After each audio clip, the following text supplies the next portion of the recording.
All right, day 2 on weeks 5 through 8. You're gonna need a mini band and then a regular band to wrap around something. I'm gonna use the cable machine just because that's what I have here, but you can use just a regular band and just wrap it around a pole, or if you have the ones that hook into the door, you could just hook it. And I think it's gonna be, for all of them, they'll be right at like your mid, like belly button area. So we're gonna start with 12 reps of a lunge and press. So whenever I do anything with band with pressing, I usually take my arm on the outside of the handle and then hook my thumb in and then hold it there. I do that just for a couple of reasons, but mostly just comfort. When your hand's on the inside, it tends to rub on your arm. It just doesn't feel good. So I just take my hand on the outside, hook it so it hooks into the thumb. I do 12 reps of these. So we're gonna be in a staggered stance position. So if I have my right hand has the band, is holding the band, my left foot is going to be forward. I'm going to be coming straight up and down like we did in our last weeks 1 through 4 when we talked about the lunge. Now we're just going to add a press with that lunge position. So think of everything that you did the last time. You can do the traction with your feet. You're going to keep your body upright. Shoulders and hips are stacked. You're going to come right down. When you come back up, that's when you're going to press. So the hand comes in as you come down, and then you're going to press as you come out forward. Okay? So we have 12 of these. So down, drive. When you come up to the top, really try to fire that right glute to finish it out. So it's down, glute fires, down, glute fires. Okay, so you're going to do 12 on one side, and then switch to the other side. Again, my arm is on the outside, my thumb hooks on the inside. Step forward, right foot forward, left foot back. Left hand has the handle. My shoulders are over my hips. I'm coming down and then pressing straight out. Down and press straight out. So my core is nice and strong. I'm driving through my feet. Yes, I am doing a press, but I'm really working on, all of my power should be coming from my legs. And that's what's really getting you to drive the arm forward. Okay, so you're gonna do all 12 of those. Then you're gonna grab, you're gonna just face forward. You're gonna do a quarter squat and row. So for this one, you're not coming down into a full squat position, but you're just gonna maybe come a quarter of the way down, and you're gonna hold it here. And then from here, we have a nice strong core. We're driving through our feet, so we're having strong feet as we're here. And then we're doing a pull. Keep your shoulders relaxed. Make sure that as you do this, your shoulders aren't creeping up towards your ears. So you're not actively driving your shoulders down, you're just relaxing your shoulders. And then as you pull, making sure they stay relaxed as you do that. So I like to put my other arm in the motion as I do it, even though it's not holding a handle. It just gives me a better idea.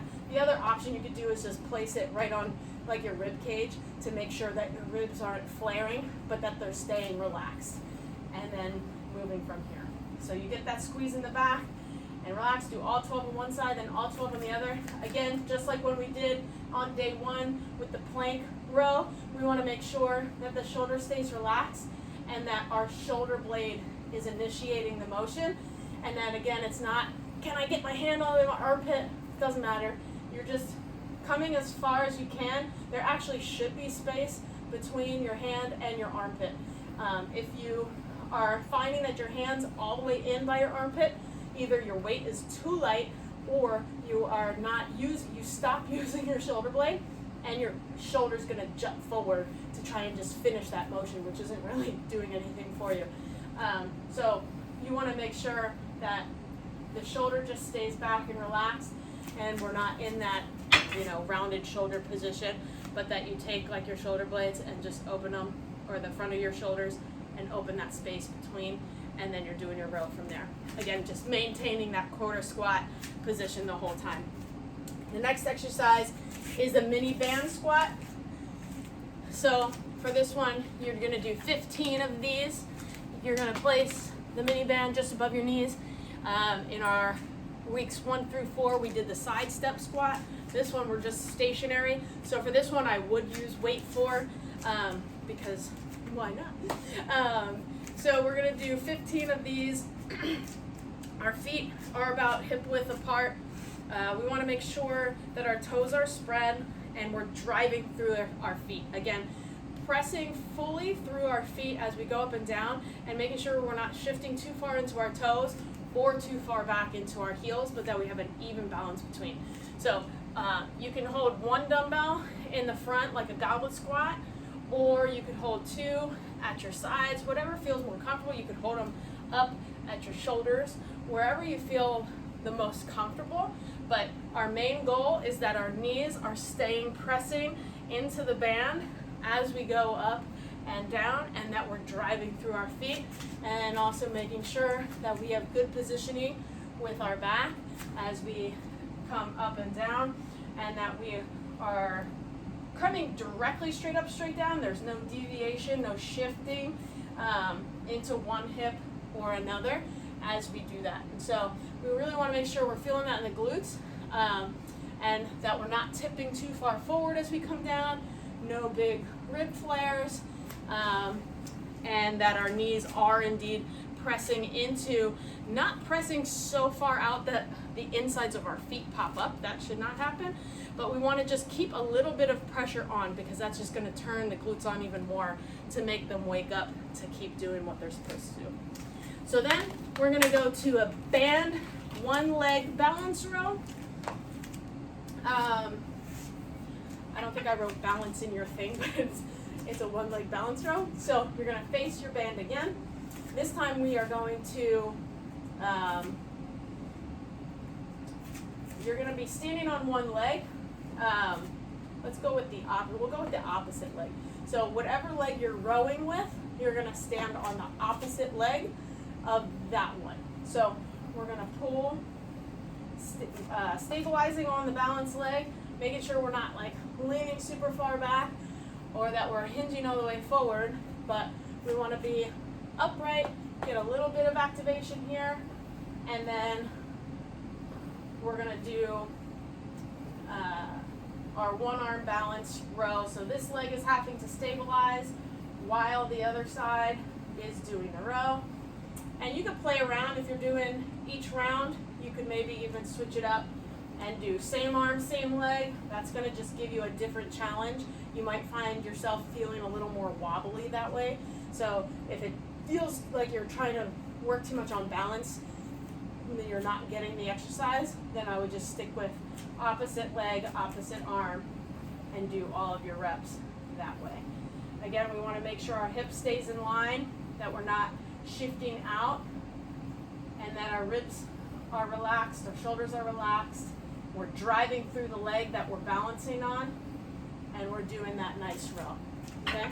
So then after you do 12 to each side, we go back to a quarter squat, but this time with a press.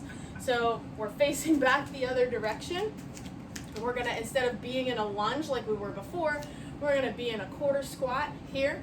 So we're stabilizing with both legs, and then again, coming forward and back. It just gives it a little bit of a different feel as you do that.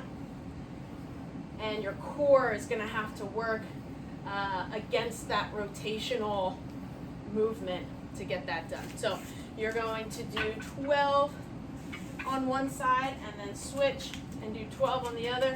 Again, a nice quarter squat here, and then driving through.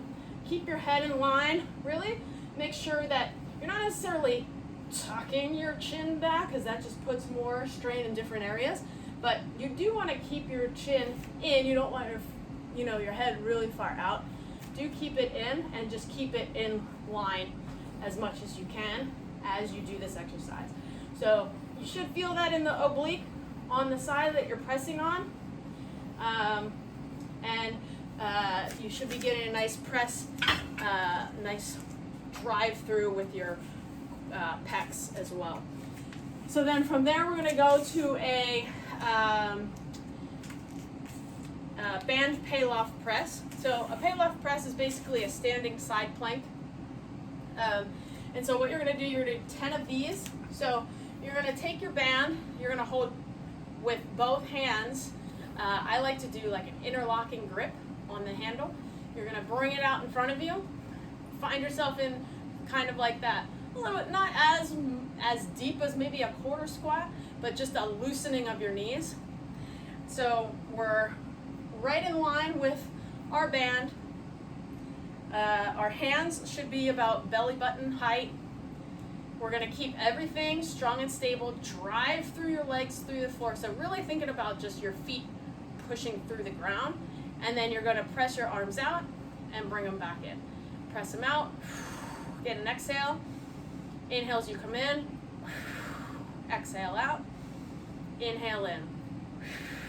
You're going to do 10 of these on one side and 10 on the other. So as you press the arms out, the band wants to pull and rotate you in, and you are fighting against that, which is it's an anti-rotation exercise, really challenging the core as you do this. And again, we want to just make sure that our shoulders stay relaxed as we go through. So hips stay straight ahead, hips, knees, toes, everything is shoulders, everything is pointing straight ahead the whole time, and you're just straightening the arms out, bringing them right back in, and they should stay in a straight line from your belly button.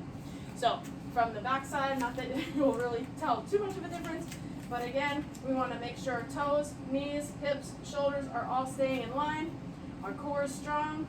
We have our shoulders relaxed. We press straight out. No deviation in our body as we press and come back in. Exhale as you go out. Inhale as you come back in.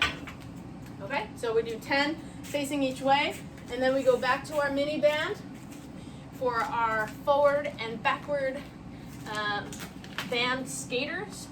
So you're going to do 4 rounds of 4 skaters. So when we do these, you're thinking about coming up and out as you land and stabilize. 2, 3, 3, 4, 4, and then backwards. 1, 1, 2, 2, 3, 3, 4, 4. So think about skating, ice skating. 2, 2, 3, 3, 4, 4, and back. 1, 1, 2, 2, 3, 3, 4, 4. Now you're going to, so up and back, 4 up, 4 back, that's 1. You're going up and back 4 times, then you go to the next exercise. So you're going to actually keep this where it is. You're going right to a mini band glute bridge. You're doing 25 of these. So you want your heels to be in line with your hips, and then you're going to pull your knees so your knees are in line with your ankles. You don't want your knees to be all the way out wide. They shouldn't be wider than you, but you should have tension on the band. So when you have the band there, your knees aren't pulling, you're not letting the band pull your knees together, okay? So if we're here, I'm in line, my knees are in line with my hips, I'm gonna maybe pull out slightly, and then I'm gonna go into my glute bridges from there. So I have 25 of these. I like to sometimes, I think I said this in the last video, tuck my chin towards my chest as I do these so my glutes can do the work and not my back. I am somebody who tends to try and overdo my press with my hips up, and then I end up going in using my lower back instead of using my glutes. My glutes stop firing. So I like to do it this way. You could put a pillow under your head so you don't have to hold your head up. That's kind of better sometimes. So again, come up, pause, come down, tap, and lift right back up. Come down, tap, lift back up. And then you have 25 of these. Again, as you go up and as you come back down, you should be really striving to not let your knees move in or out at all. They're keeping a little tension on the band, and then that's it. And then your hips are coming straight up, and your hips are coming straight down. Again, really trying to tune in to see if your hips are shifting one way or the other. And ideally, they should not be. So try to keep them in line. And if you're noticing it, really try to focus a little bit more. So you might have one side that's weaker, so you're going to want to shift to the stronger side as you go up or down. So you want to make sure that you're kind of keying into what that could be. The last exercise is going to be 10 forward and backward mini band monster walks. So for these, you're going to just give yourself a little bit like loosening of the knees, and then they're like big steps, so it's kind of a heel to toe. So we're stepping wider, more shoulder width than hip width as we go, and we're rolling through. So we stay kind of in this like low quarter squat position. You're gonna do 10 all the way forward, and then on each leg, and then 10 back. Again, the feet are more shoulder width apart, and when you go backwards, you're going toe to heel, toe to heel. And as you do that, you want to try and keep pulling your knees into the band as you go. So forward, you go heel to toe, and you're pulling into the band as you do your steps here. And then as you go backwards, you're going toe to heel. And again, trying to not let the band pull your knees towards the midline. You're trying to pull them out. So you should really be feeling that in your glutes a lot by the time you're done. So once again, that last one, you're going to be doing 2 rounds, 10 forward, 10 backwards twice. Then you go all the way back to the top, to the band lunge and press. You're going to go 3 or 4 rounds total, and you're done. So have fun with all the bands, and we'll chat soon.